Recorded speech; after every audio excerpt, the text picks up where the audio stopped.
Kako biste snimili svoje predavanje korištenjem aktivnosti Big Blue Button, trebate kliknuti na postojeću aktivnost. Potom trebate kliknuti na priključi se sesiji. Sustav vas sada pita želite li koristiti mikrofon ili samo slušati. Odabrat ćemo mikrofon. Slijedi test jeke. Vi nešto kažete, sustav vam kroz zvučnike pusti par sekundi kasnije taj isti zvuk. Ako je tome tako, kliknite na yes. Sada ćemo dolje, na sredini ekrana, kliknuti na ikonu kamere i uključiti kameru. Ono što možete odabrati u ovom dijelu koji se zove Virtual Background Settings je recimo zamućivanje ili potpuno zamjenu pozadine. Odabrat ću zamućivanje. Kliknu Start Sharing. Sada mi je uključena kamera, no nedostaje mi prezentacija. Prezentaciju dodajem tako da kliknem na gumb koji se zove Actions. To je ovaj koji ima plus na sebi. Klik na Actions i potom na poveznicu Manage Presentations. Prezentaciju možete direktno prenijeti na sustav unutar ovog okvira koji se zove Drag Files Here to Upload ili možete kliknuti na njega i potom kroz dijaloški okvir na vašem računalu pronaći tu prezentaciju i kliknuti na Open.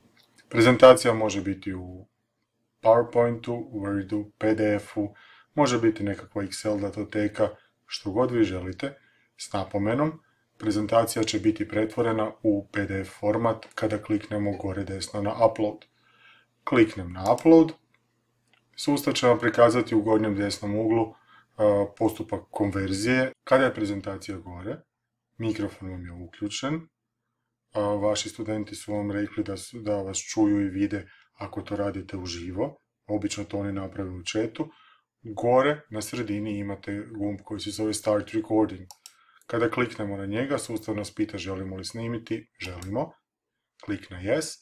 I sada gore se pojavljuje protok vremena, odnosno nekakav sat koji vam pokazuje koliko dugo traje ovo snimanje. Kada poželite zaustaviti snimanje, kliknete gore na taj gumb i potom klik na Yes.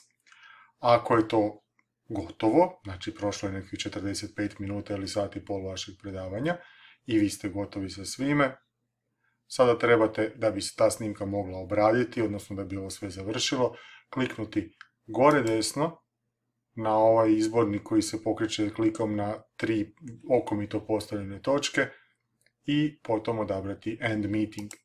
Sustav će vas pitati želite li zaustaviti, odnosno prekinuti ovu sesiju.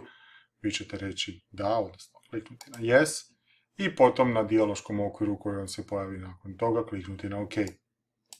Kada vas sustav prebaci na stranicu same aktivnosti Big Blue Button, onda možete ovdje vidjeti da će se pojaviti vaše snimke.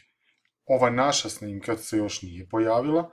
Pojavit će se obično u realnom vremenskom odnosu, znači ako ste snimali 45 minuta, za otprilike 45 minuta do sat vremena najkasnije bi se trebalo pojaviti. I to je to.